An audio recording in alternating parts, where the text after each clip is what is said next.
Hello fame, என்ன video நம்ம வந்து மைக் ஆர்டர் பண்ணியிருக்கோம்.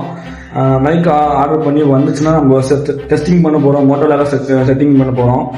மைக்கில் வந்து ஹெல்மெட்டில் வந்து மைக்கை ஃபிட் பண்ணி மொபைலில் வந்து ரெக்கார்ட் பண்ண போகிறோம். அது வந்து செட் ஆகிடுச்சுன்னா மோட்டோவில் கண்டினியூ பண்ணுவேன். அப்படி இல்லாட்டி நம்ம வந்து வேறு ஐடியா பண்ணலாம்னு சொல்லி ஐடியா பண்ணியிருக்கோம்.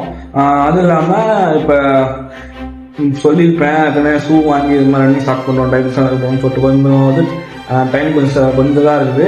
அது வந்து நம்ம என்ன பண்ண போகிறோம்னா ஷூ வாங்கிட்டோம். ஷூ வாங்கி வீடியோவை பண்ணலான்னு பார்த்தோம். பட் ஆனால் அது பண்ண முடியல. நம்ம லோக்கல்லே எடுத்துட்டோம். நம்ம திருச்சி போய் வாங்கலாம்னு சொல்லி ஐடியா பண்ணியிருந்தோம். பட் ஆனால் இப்போ வந்து நம்ம லோக்கல்லே எடுத்துட்டோம்.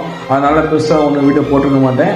அதனால் நம்ம ரன்னிங் ஆரம்பின்னு சொல்கிற ஐடியா. இப்போ வந்து நம்ம 90 kg இருக்கோம். 90 kgலேருந்து அட்லீஸ்ட் ஒரு 20 kg குறைச்சி ஆகணும். அதே மாதிரி இப்போ மைக் ஆர்டர் பண்ணி வந்துருச்சுன்னா அது வந்து மைக் வந்து ரிவ்யூ எடுத்து போடுறேன். நல்லா இருக்கான்னு சொல்லி பார்க்குறேன். மைக் வாங்கலாமா லோ காஸ்ட் மைக் வந்து போய் வாங்கலான்னு பார்த்தேன். பட் ஆனால் அந்தளவுக்கு மணி இல்லை. அதுவே 1200 300 வருது. இது வந்து ஜஸ்ட்டு 400. மைக் நல்லா இருந்துச்சுன்னா நான் உங்களுக்கு ரிவ்யூ பண்ணுறேன். ஃபஸ்ட்டு வாங்கி இன்றைக்கி வந்துடும். அமேசான் ஆர்டர் போட்டோம். இன்றைக்கி வந்துடும். ஆர்டர் போட்டு ஒரு 2 days ஆகிடுச்சு. இன்றைக்கி வந்துடும் நினைக்கிறேன். பார்ப்போம். வந்துச்சுன்னா அன்பாக்ஸ் வீடியோவும் போடுறேன். அதே மாதிரி ரிவ்யூ எடுத்து போடுறேன். நம்ம வந்து மொபைல் வந்து ரெக்கார்ட் பண்ண போகிறோம். அவ்வளோதான், வேறு ஒன்றும் பண்ண போகிறதில்ல. கைஸ் வந்து வந்தோடனே ரிவ்யூ பண்ணுவோம் கைஸ்.